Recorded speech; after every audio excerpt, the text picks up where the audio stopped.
Jai Hind students, welcome to my YouTube channel. Students, without knowledge, action is useless, and knowledge without action is futile.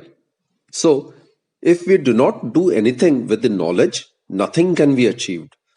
So, it's better to take action today on the little that you know, and you will see your dreams coming true sooner than you have ever thought. With that positive note, students, let's begin today's session. Today we are going to discuss the work done in stretching a wire. And this work done in stretching or deforming the wire gets stored in the wire in the form of its elastic potential energy. So in the first article in this session, we'll be deriving an expression for the elastic potential energy. And students, then we will also discuss stress versus strain graph, right? So let's begin with this particular topic. So for this, consider a wire of length L and area of cross section A, which can be assumed to be suspended from a rigid support. Suppose that a normal force F, it is acting or it is applied at its free end. This is the fixed end and this is the free end. And under the influence of this normal deforming force, suppose the wire gets elongated or its length get increased by small l, right? And also let us consider the Young's modulus of the material of the wire is Y. It is denoted by capital Y, suppose. It is constant for a given material, right? And this cross-sectional area, suppose it is A. So I have considered the original length of the wire to be capital L, the cross-sectional area to be A, and F to be the deforming force which is acting normally on this area, right? It is the case of a normal stress. And the increase in the length of the wire is small l. So increase in the length of the wire, this I have considered to be small l. Now students, Young's modulus is given by, we are aware of this coefficient of elasticity, it's given by stress by strain, and Young's modulus is given by normal stress divided by longitudinal strain, isn't it? So stress by strain, stress is normal stress is force acting per unit area in the normal direction, and strain is the change in the dimensions divided by original dimensions. Now here the change in the length is small l and the original length is capital L, right? Therefore students, the deforming force which is acting on this wire, it can be written as capital Y A small l divided by capital L. This is the force which is acting on this particular wire in a direction normal to this cross-sectional area, right? Now suppose that the length of the wire is increased by an infinitesimally small amount dl, a very small amount dl. So we will consider this increase in the length dl under the influence of the force, constant force F. Then we will try to find out the small amount of work done. And then after finding the small amount of work done, we will integrate it so as to get the total amount of work done in stretching the wire through distance small l. And that work done will get stored in the wire in the form of its elastic potential energy. So that should be our approach, right? So let's find out the small amount of work done. So small amount of work done, small amount of work done in stretching the wire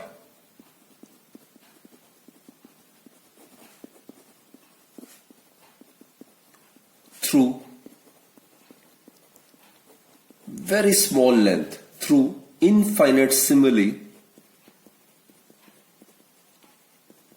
Infinitesimally means extremely small, negligibly small, through infinitesimally small amount it can be considered to be dl, is given by, under the action of this constant force F, is given by dW. It's given by the scalar product of force and displacement. Here is F dl. Force and the small displacement all acting in the same direction, right? So substitute this value of F over here. What we get is YA small l divided by capital L into dl. So this is the small amount of work done. So students, in order to obtain the total amount of work done in stretching the wire by a length small l, we need to integrate it by taking suitable limits. So thus, or therefore, amount of work done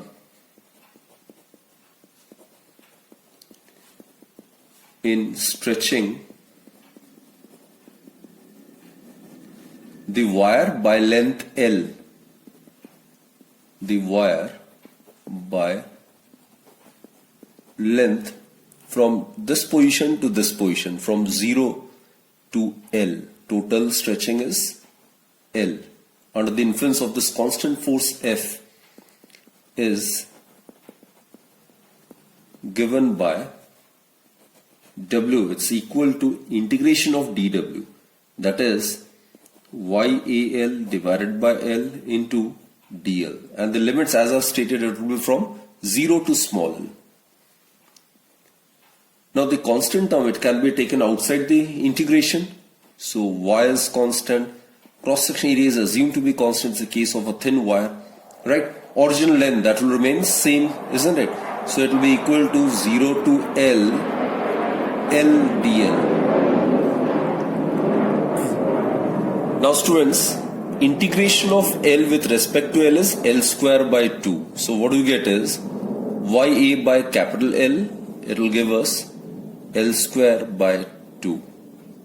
0 is the lower limit and L is the upper limit. Now let's solve it. So work done, it is given by YA by L, L square by 2 upper limit minus lower limit. That is, work done is equal to half multiplied by YA small l divided by L multiplied by L. It can be rearranged in this particular manner as well, right? So it can further be written as half. Now this Y capital A small l by capital L, this is the stretching force, or this is the deforming force, right? So in place of YA small l by capital L, we can write F. And this is the extension produced or increase in the length. That is work done. It is given by half multiplied by stretching force. Stretching force or the deforming force multiplied by the increase in the length or the extension. This is the stretching force, deforming force, or the load applied. And students, as I've stated, this work done, as per the work energy theorem, this work done in stretching the wire gets stored in the wire in the form of its elastic potential energy, right? Thus, elastic potential energy is given by U. It can be represented by U, elastic potential energy, right? It is equal to half, as I stated, the stretching force, it's actually the deforming force or the load applied. So half into load applied or the deforming force or the stretching force multiplied by the increase in the length, that is small l, which may be termed as the extension produced in the wire. So this is the expression for the elastic potential energy. Now students, one more thing. We can also find out the work done per unit volume of the wire, and energy stored per unit volume of the wire is known as the energy density, right? So let's find out the expression for the energy density. Now, as I've stated, energy density is the energy stored in the wire per unit its volume, right? So it is energy stored in the wire per unit its volume. So obviously students, its SI unit would be joule per meter cube, right? And energy we have discussed, it is the work done in stretching the wire, right? So the work done per unit volume is known as the energy density. It is actually also known as the strain energy. It is also known as strain energy per unit volume. Elastic potential energy is known as the strain energy, and energy density would be strain energy per unit volume.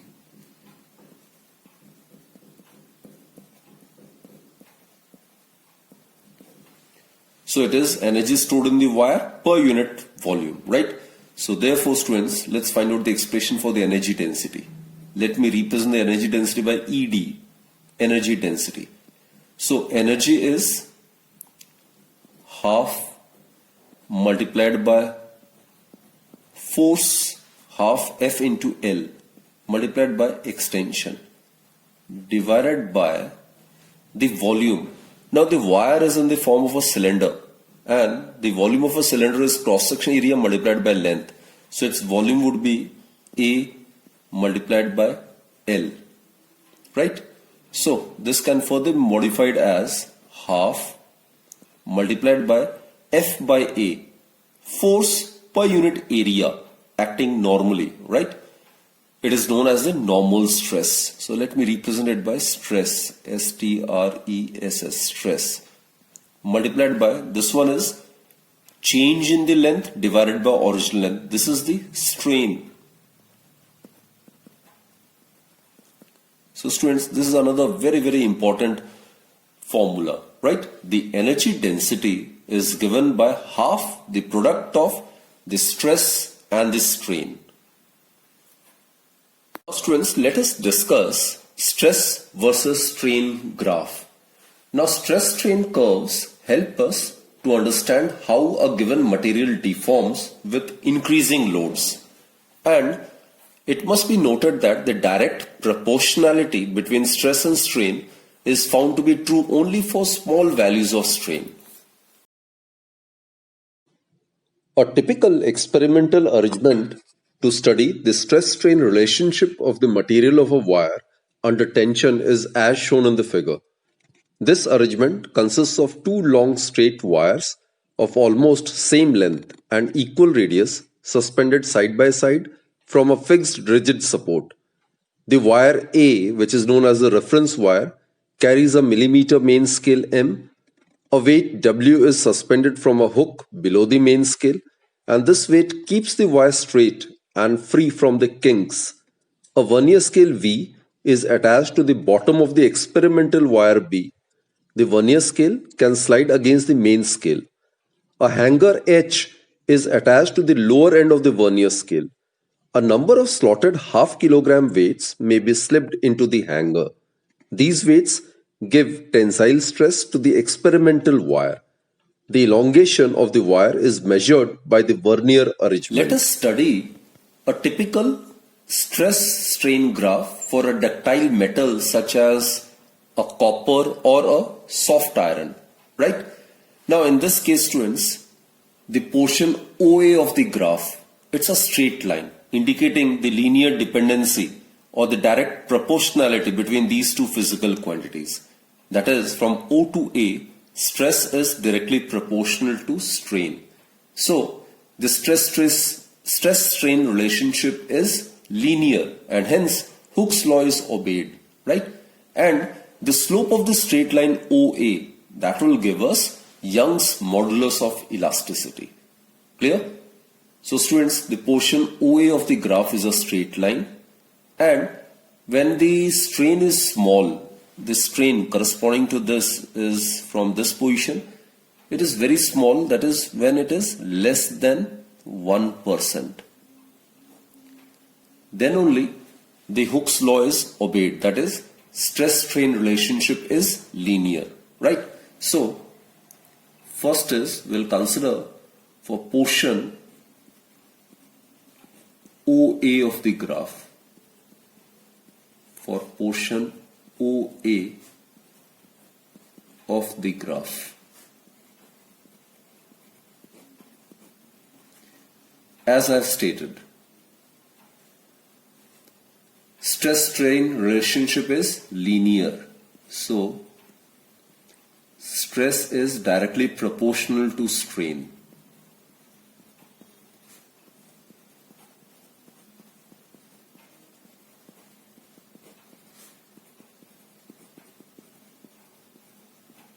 Okay, second point, students. Hooke's law is definitely obeyed, right? During this portion from O to A, Hooke's law is obeyed.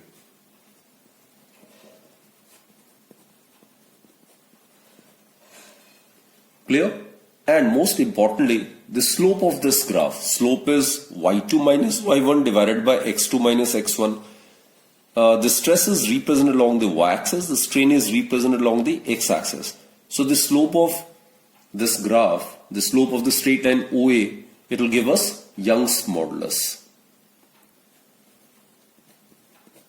So slope of the straight line OA, it will give us the value of Young's modulus. And we are aware, the greater the value of Young's modulus of the material of a given substance, the more elastic the body is said to be.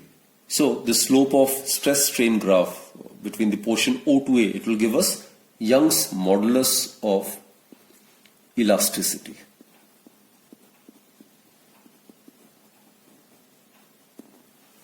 Clear, students? Now, students, in the region from A to B, the graph is slightly curved. It's not a straight line from A to B. And thus, in the region from A to B, the stress and the strain are no longer proportional. And therefore, Hooke's law is not obeyed. So, in the region from A to B, Hooke's law is not obeyed.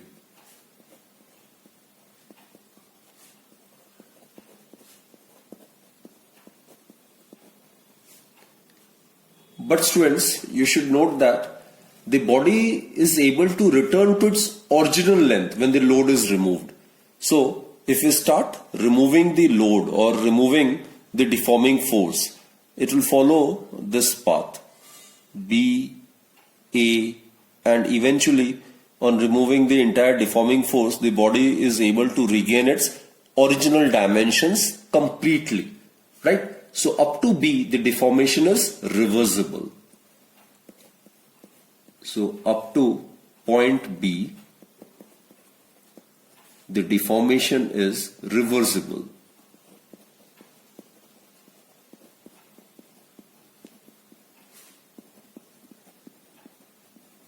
That is, if the deforming force is removed, then we will get a curve in the reverse direction, BAO, and eventually and ultimately when the deforming force is completely removed, the body under consideration is able to regain its original dimensions completely. So we can say that the deformation is reversible up to point B. Third point, students. The portion of the graph between O to B is known as the elastic region. So the region from O to B is called the elastic region.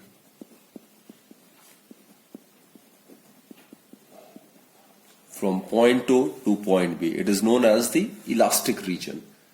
And point B, students, it is known as the yield point. Point B is known as the yield point.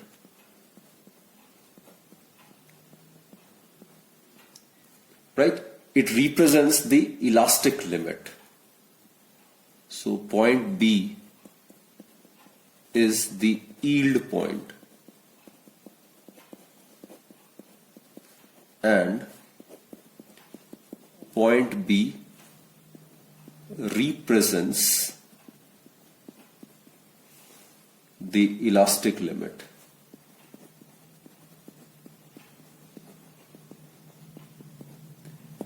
And students, the stress corresponding to point B, we will have a stress over here like this. This is the stress I am talking about. The stress corresponding to point B, it is known as the yield strength or the elastic strength of the material, right? So this is known as the elastic strength of the material. Clear? And students, point A, up to point A, what happens is Hooke's law is strictly obeyed and stress is directly proportional to strain. So point A actually is known as the proportionality limit. It is known as proportionality limit or proportional limit. The portion BC of the graph shows an increase in the strain. It shows the increase in the strain even for a very small change in the stress, isn't it? So again I repeat, students, the portion BC of the graph shows an increase in the strain. From B to C there is an increase in the strain corresponding to a very small or negligible change in the stress. From B to C there is a negligible change or increase in the stress, but there is a quite appreciable amount of change in the strain, isn't it? So when the load is or when the deforming force is removed at point C, then the wire does not follow this curve. That is, the wire is unable to retain its or regain its original length. Instead, students, it follows this dashed line, CO dash. I am drawing this line. So when the deforming force or the load is removed, then it will follow this path. C, suppose this is O dash. So it follows the dashed line CO dash, right?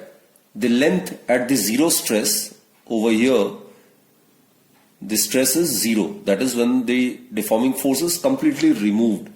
Now the length at the zero stress is greater than the original length.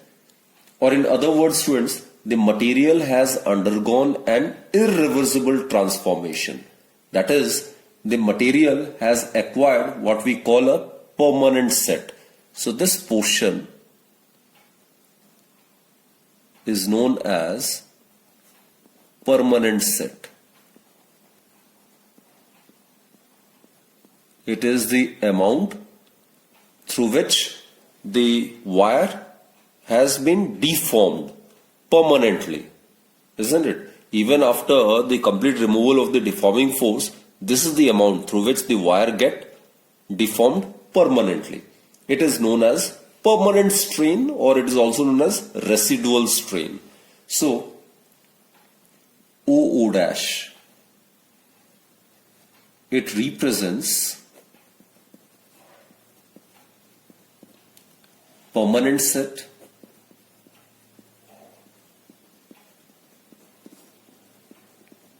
or it is also known as permanent strain.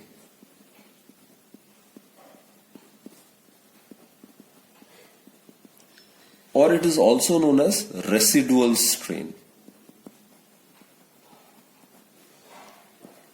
It is the amount through which the wire get permanently deformed even after the complete removal of the deforming force, right?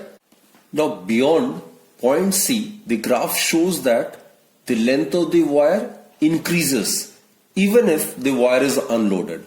And students, in the region from C to E, what happens is the constructions, popularly they are known as necks and waists, it get developed at few points along the length of the wire. So consequently what happens is the wire breaks at point E. So E obviously is known as the breaking point. E is known as the breaking point or the fracture point. It is known as the breaking point, or it is also known as the fracture point. It is also known as the fracture point, right? And the stress corresponding to point E is known as the breaking stress. So I'm talking about this stress. This stress corresponding to point E is known as the breaking stress. This is the maximum stress which the material can tolerate. This is known as the breaking stress.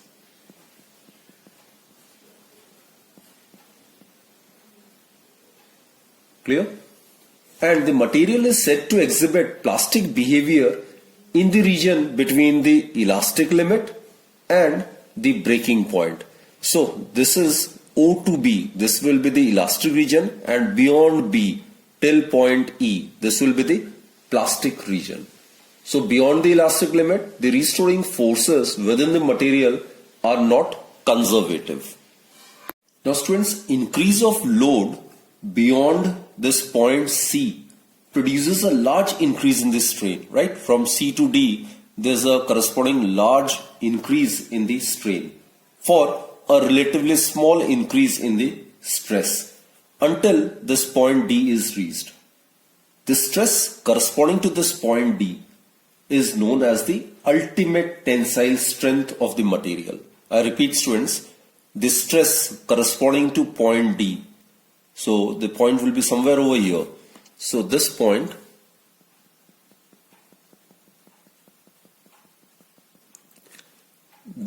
students, this is known as the ultimate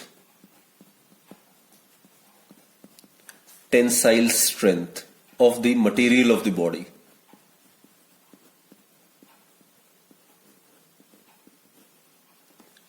Clear?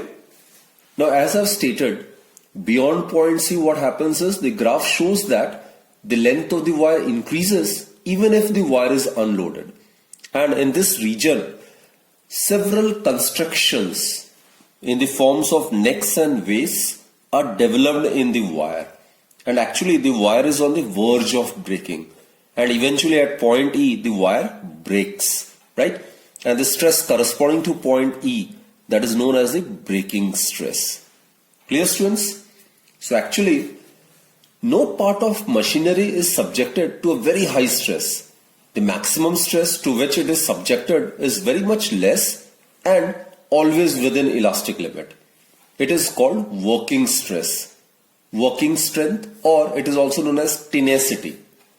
And students, the ratio between the breaking stress and the working stress is known as factor of safety, right? We can classify the materials from the study of stress versus strain graph. Let's consider this following example.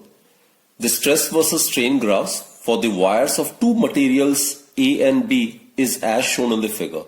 We are supposed to answer these following questions, right? Which material is more ductile? Now students, any material which can be drawn into thin wires is known as a ductile material. So materials which have a great plastic range, it will get stressed to long thin wires before they break. Such materials are called ductile, right? So here material A, observe this particular diagram. Material A is more ductile. It is because material A has greater plastic range. Now plastic range is the portion of the graph between the elastic limit, suppose this is the elastic limit, and this is the breaking point, right? So this is the plastic range. This is the plastic range. So for material of wire A, the plastic range is large, and accordingly material A is more ductile, right? So the answer of the first part is wire A. Now second part is which material is more brittle. Now students, few materials break quite suddenly as soon as the stress strain curve starts deviating from a straight line after the elastic limit. So such materials are called brittle. So the materials which are brittle should possess lesser plastic range. So here suppose this is the elastic limit and this is the breaking point. So here the plastic region is very less as compared to the plastic range of wire A. So wire B must be more brittle. So the answer of the second part is wire B.